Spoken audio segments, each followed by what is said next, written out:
Druskininkų vietos veiklos grupė antradienį organizavo konferenciją Vietos plėtros strategijų įgyvendinimo aktualijos, kuri surengta Druskininkų sveikatinimo ir poilsio centro Akva konferencijų salėje.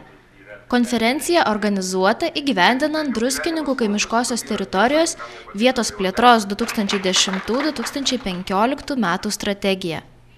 Mes organizuojam konferenciją tų vietos veiklos grupių, kurios įgyvendina strategiją, būtent mūsų regiono, tai yra buvusios Alytaus apskrities vietos veiklos grupės, tai yra Varėnos rajono, Lazdijų rajono, Alytaus rajono ir Druskininkų vietos veiklos grupės, taip pat pakvietėm mūsų partnerius Pagėgių vietos veiklos grupę ir bandysim pasitarti, pasikalbėti apie esamą situaciją, kaip įgyvendinamos strategijos, kokios yra problemos, kas yra gerai, pasidalinti patirtim ir numatyti gairės ateičiai.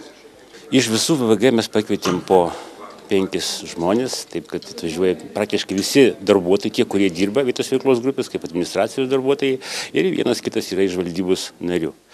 Konferencija pradėjo ir pranešimą apie Druskininkų savivaldybės plėtrą integruojant kaimiškąsias teritorijas pristatė Druskininkų savivaldybės meras Ričardas Malinauskas, kuris papasakojo, kokios investicijos pritraukiamos ne tik į Druskininkų miestą, bet ir Druskininkų kaimiškąsias teritorijas.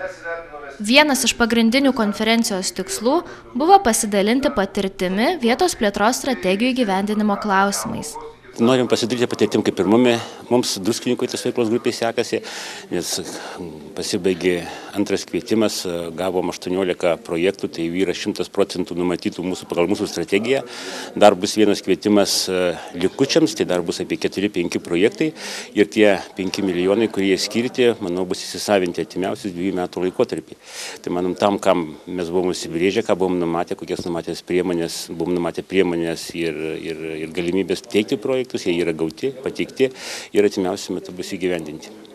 Paraiškose numatytos veiklos: Neravų ir Ricielių kaimo bendruomenių patalpų remontas, sporto aikštelių įrengimas, Leipalingio miestelio aikštės remontas, Viečiūnų aikštės sutvarkymas, Stračiūnų, Jovaišių ir Bilso kaimo bendruomenių patalpų įrengimas.